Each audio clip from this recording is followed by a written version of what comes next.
So, Microsoft once had a Halo MMO in development that they estimated would make over $1 billion. It was being made by one of the most successful game studios ever.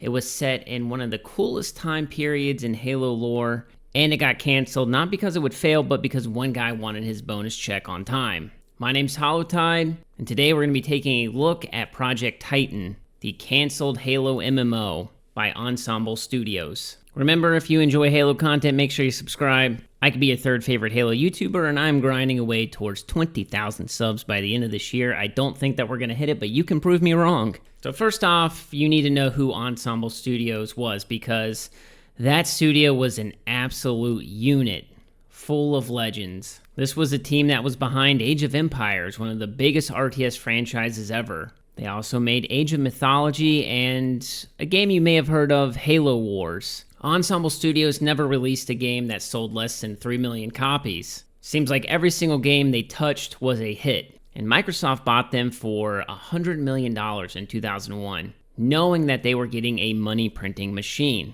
That team at Ensemble included Sandy Peterson, someone who designed most of the original Doom levels. So they weren't just amateurs trying to cash in on an MMO craze, they were some of the best devs in the industry. So what was Project Titan? Well, here's where it gets really cool and sad. The game was set tens of thousands of years before the Halo rings fired and wiped out all the life in the galaxy. This would be called the Forerunner era, and at the time it was barely explored in Halo's lore. Sandy Peterson, who we talked about before, was in charge of building that entire universe, planet histories, alien species, homeworlds, all of it. According to him, they had quest lines finished, entire worlds designed, and this wasn't just a pitch for a game, this was actually in development. There are actual screenshots showing working UI, in-game environments, and character models. This was a real game that was actually being made, and Microsoft's lowest estimate for how much money it would make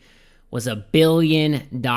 Not, if we're lucky and this game, does well, it's the absolute floor would be $1 billion. And Microsoft had allegedly put in $90 million into its development already. And this was back when MMOs were just printing money. A Halo MMO by a studio that had never released a flop, that's pretty much as guaranteed as you can get. But there was a problem. In 2007, Don Mattrick became the head of Xbox. He came from EA, where he had a reputation as a cost-cutting kind of guy. Now, this is where it gets interesting. Mattrick's contract included a big stock bonus based on how much money Xbox made over the next 3 years. Seemingly, Project Titan needed 3.5 years to finish properly. Do you see where this is going? According to Peterson, when Mattrick did the math, he realized Titan wouldn't ship before his bonus deadline. Even worse, keeping Ensemble Studios running for those 3.5 years would be expensive and wouldn't generate any revenue during his evaluation period. So what happens? On September 9th, 2008, Microsoft announced Ensemble Studios would close after they finished Halo Wars. So just like that, a studio that had sold over 20 million games, that had never produced a flop, that was worth an estimated $500 million, just gone. Project Titan canceled. Recently, Peterson didn't hold back when he talked about this, saying all he lost was a game studio who never sold less than 3 million copies of everything we made. I don't believe he did justice to Microsoft stockholders, but hey, Don started as an EA hatchet man, so what would you expect? Microsoft's official line was different, of course. They said it was a strategic decision that they wanted to focus on more casual gaming experiences. How convenient. Ensemble finished Halo Wars, came out February 2009. It sold 1 million copies in less than a month, proving that Ensemble just knew how to make hit games,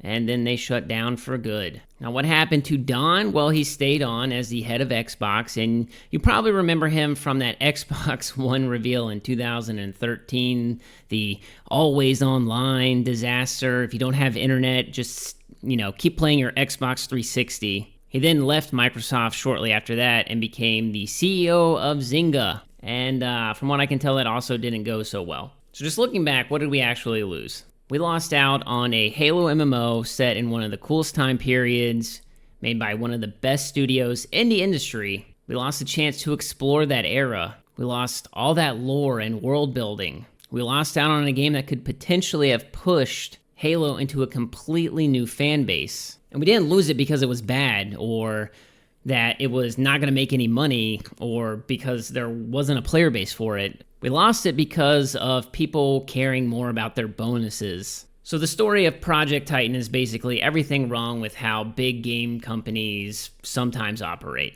These short-term profits over long-term successes happen over and over again. Now, it's been like over 15 years, and we're still talking about what could have been. And I think that should say something. But what do you think? Would you have played a Forerunner era Halo MMO? Let me know in the comments down below. If you want more stories about Halo, make sure you subscribe. Thanks for watching, and I'll catch you around the ring.